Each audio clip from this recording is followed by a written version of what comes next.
Best lawyers in Bombay, he became one. اور پھر he wanted to be in politics, he went into politics, he wanted to leave politics, he left politics, he wanted to come back in politics, وہ دوبارہ politics میں آئے. تو وہ میرا خیال ہے جو قوت وہ انجوائے کرتے تھے, جو اسٹرینتھ انجوائے کرتے تھے, تو اسی سے ہی وہ اپنے آپ کو محظوظ کر لیتے تھے, ریلیکس کر لیتے تھے, اسٹرینتھ لے لیتے تھے اس سے. ہم جو ہے وہ باغوں میں پھر کے, باغیچوں میں پھر کے, اچھے کھانے کھا کے کرتے ہیں, فلم سنیما تھیٹر دیکھ کے کرتے ہیں, پرابلی وہ اس سے کیا کرتے تھے, بیکاز کہیں تو انہوں نے اپنی بیٹریز کو چارج کرنا تھا, کہیں تو انرجی کو ریکوپریٹ کرنا تھا.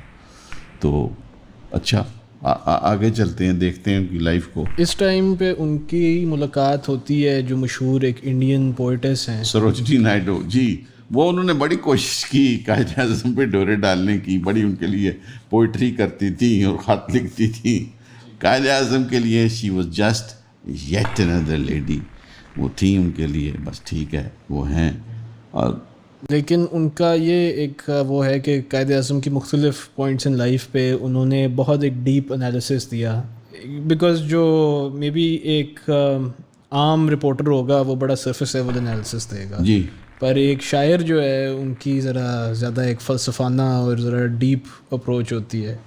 تو وہ بڑی امپریس تھیں قائد اعظم کے کیریکٹر سے, اور ان کا یہ کہنا تھا کہ حالانکہ ان کا ایکسٹیریئر بڑا رف اینڈ ٹف ہے, یعنی کہ ان کو دیکھ کے نہیں لگتا کہ ان کے اندر کوئی نرمی ہوگی یا ٹینڈرنس ہوگی, جب آپ ان سے بات کرو تو ان میں ڈیپتھ ہی ڈیپتھ تھی. جی definitely Quaid Azam was kind, polite, jokes بھی کرتے تھے, ہنستے مسکراتے بھی تھے.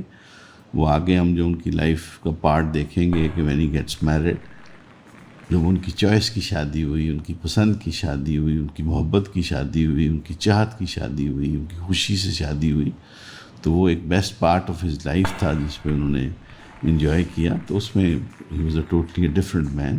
جی, اور لیکن ایک چیز ہم نے دیکھی کہ جب وہ اسٹرگل کرتے تھے تو ہی واز این آئرن مین. سامنے کوئی بھی ایشو ہو, کوئی بھی چیز ہو, وہ اس کو سرماؤنٹ کر لیتے تھے. مطلب قائد اعظم سے بڑی کوئی چیز نہیں تھی ان کے سامنے, کوئی ایشو ان سے بڑا نہیں تھا, کوئی آبسٹیکل ان سے بڑی نہیں تھی, کوئی چیز ان سے زیادہ طاقتور نہیں تھی. There was no opponent he could face or he could wrestle with or he could conquer. اب آگے چلتے ہوئے سر اگر ہم کیونکہ تھوڑا ان کی پولیٹیکل لائف کے بارے میں ڈسکشن کریں تو تھوڑا سا I think political landscape India کا جو ہے اس کو سمجھنا بھی ضروری.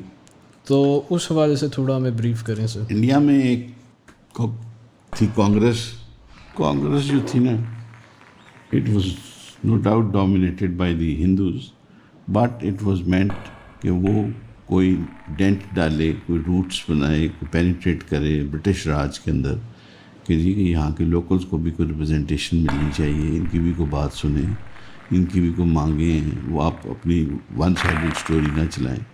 تو وہ تھوڑی سی انہوں نے پینیٹریشن کی. انگریزوں نے ان کو ایک ایسا ٹارگیٹ دیا کہ شاید یہ پورا ہی نہیں کر پائیں گے. انہوں نے کہا جی تم 50 بندے لے آؤ تو ہم کو تمہاری کونسل بنا دیں گے جس کے ساتھ ہم رائے لیا کریں گے اور ان سے مشورے لیا کریں گے. کیونکہ اوپر وائس رائے ہوتا تھا, اس کے نیچے 6 بندوں کی ایک کیبنٹ ہوتی تھی, نیچے انہوں نے ایک اس طرح کا طریقہ جو ہے وہ ڈیوائز کرنے کی کوشش کی. لیکن ڈیفینیٹلی یہ ایفرٹ کانگریس کا ہی تھا.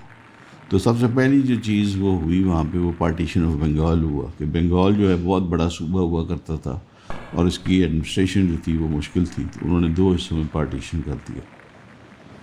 یہ بھی جو تھا کانگریس نے اچھے طریقے سے اس کو ایکسیپٹ نہیں کیا. انہوں نے کہا یہ پارٹیشن بھی جو ہے یہ آپ نے فردر جو ہے وہ ڈیوائڈ کر دیا ہے ہمیں اس کے اندر.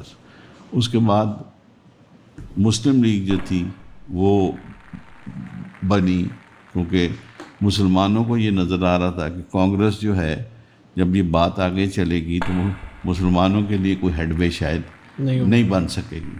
تو مسلمانوں کو بھی اکٹھے ہو کے آگے آنا چاہیے تاکہ وہ بھی لائم لائٹ کے اندر آئیں, وہ بھی پالیٹکس کے اندر آئیں, وہ بھی انگریزوں تک رسائی حاصل کریں اور آگے پیچھے پہنچیں. کیونکہ اس سے پہلے اگر آپ دیکھیں کہ جب کانگریس ایکٹیو ہو گئی تھی تو جتنے کو خطاب ملا کرتے تھے یا کوئی انگریزوں سے نوازشات ملا کرتی تھی یا کوئی جاگیریں ملتی تھیں یا کوئی ٹائٹلز ملتے تھے, وہ سارے ہندوؤں کو ملتے تھے. مسلمان جو تھے وہ بالکل پیچھے رہ رہے تھے, کوئی ان کو گورنمنٹ جاب نہیں ملتی تھی, کچھ نہیں ملتا تھا. تو کانگریس نے بھی مسلمانوں کو اکٹھا کرنے کی اور ریلی کرنے کی مسلم لیگ نے بھی یہ کوشش کی کہ مسلمان بھی کسی پلیٹ فارم کے اوپر آئیں جی اصل میں آئی ہم تھنک بھی وہ پارٹیشن آف بنگال